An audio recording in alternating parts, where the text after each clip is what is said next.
আচ্ছা, আমরা বিএসটি থেকে আসছি মোবাইল কোর্টে। হ্যাঁ, আমরা একটু দেখি আপনার এখানে। হ্যাঁ, আচ্ছা, এগুলো কি সব enamel paint? Enamel paint, enamel paint ছাড়া আর কোনো পেইন্ট করেন? ইমালশন বা ইকোনমিক ইমালশন? ইমালশনটা কোথায়? ইমালশনটা দেখেন তো, আপনি ইমালশন পেইন্টার তো। এটা হলো স্যার এনামেল স্যার, এটা হলো স্যার ওই যে গ্রিলে লাগায়, তারপর হলো আপনার ইয়াগুলোতে লাগায় আর কি। হ্যাঁ হ্যাঁ, আমাদের হলো তিনটা sir, emulsion, economic emulsion, distemper, আর হলো এনামেল। ইকোনমিক ইমালশনটা বানান না, মানে ডিস্টেম্পারটা বানান।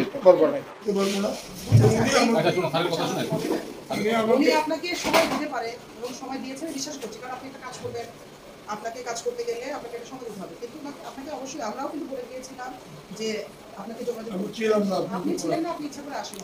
জি না, আমি ছিলাম বাসায়, আমি যেটাই থাকুক, আমি দূর হোক যেই হোক চাচা, আপনি আপনার লোকজনকে হেল্প করতে পারতেন, ওরা ইচ্ছা করে তারাও তুলে নেই হবে, আমাদের কোনো ব্যবস্থা করতে হয়েছে। চাচা আপনাকে বলা হয়েছে যে আপনাকে সময় দেওয়া হলো, তার মানে এই না চাচা যে আপনি লাইসেন্স না নিয়ে আপনার ব্যবসা চালায় যাবেন, মগের উৎপাদন চালায় যাবেন। আপনার যে নামটা নিয়ে আপনি বাজারে যারা আমাদের লাইসেন্স প্রতিষ্ঠান আছে তাদের কাছাকাছি নাম নিয়ে আপনি ব্যবসা চালাই যাইতে পারবেন না।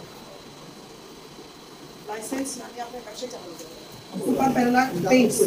এই ফ্যাক্টরিতে এসেছি, এসে আমরা দেখেছি যে এখানে আপনারা হচ্ছে এনামেল পেইন্ট, তারপরে সেটার মধ্যে হচ্ছে ব্র্যান্ড হচ্ছে বেটার রবিলার, ইমালশন পেইন্ট, এটারও ব্র্যান্ড রবিলার, ব্র্যান্ড হচ্ছে বেটার রবিলার, এগুলো বিক্রয় বিপণন এবং বাজারজাত করছেন। তো আমরা এর আগেও আপনাদের প্রতিষ্ঠানে এসেছিলাম, তখন আপনাদের বলে দিয়েছিলাম যে আপনারা পরবর্তীতে লাইসেন্স গ্রহণ ব্যতি রেখে আর কোনো রকমের ব্যবসা, এই পণ্যগুলো উৎপাদন, বিক্রয়, বাজারজাত করা বা বাজার বিক্রয়ের উদ্দেশ্যে প্রদর্শনও করবেন না। আপনারা কার্যক্রম সম্পূর্ণ বন্ধ রাখবেন। যদি কোনো আইনি আপনাদের সমস্যা থাকে সেগুলা সমাধান করে তারপরে আপনারা আবার নতুন করে ব্যবসায় যাবেন। আপনারা ব্যবসা করেন, আমরা এটা চাই, কিন্তু আপনাদের প্রতিষ্ঠানের বয়স হয়ে গেছে 12 বছর, দীর্ঘ 10 থেকে 12 বছর, বেশিও হতে পারে।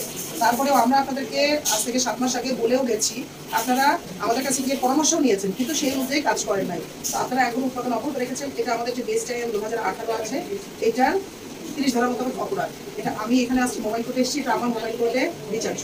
কিন্তু যেহেতু আপনারা যাচ্ছেন অফিসে যাবেন, বয়স্ক মানুষ আছে, উনি বলেছেন যে আপনি তো আইনের হাতে আসবেন নাকি, তাহলে এর মধ্যে কথা দিচ্ছেন যে বিক্রয় বিপণন বন্ধ থাকবে, আপনার উৎপাদন বন্ধ থাকবে। তো উৎপাদন দিন বলে নাই বন্ধ রাখবো। তো আপনার এই 3টা পণ্য আমি না করে একটা পণ্য লেগেছে, আপনাকে আমি 1 লক্ষ টাকা জরিমানা করছি। এটা এখনই আদায়যোগ্য।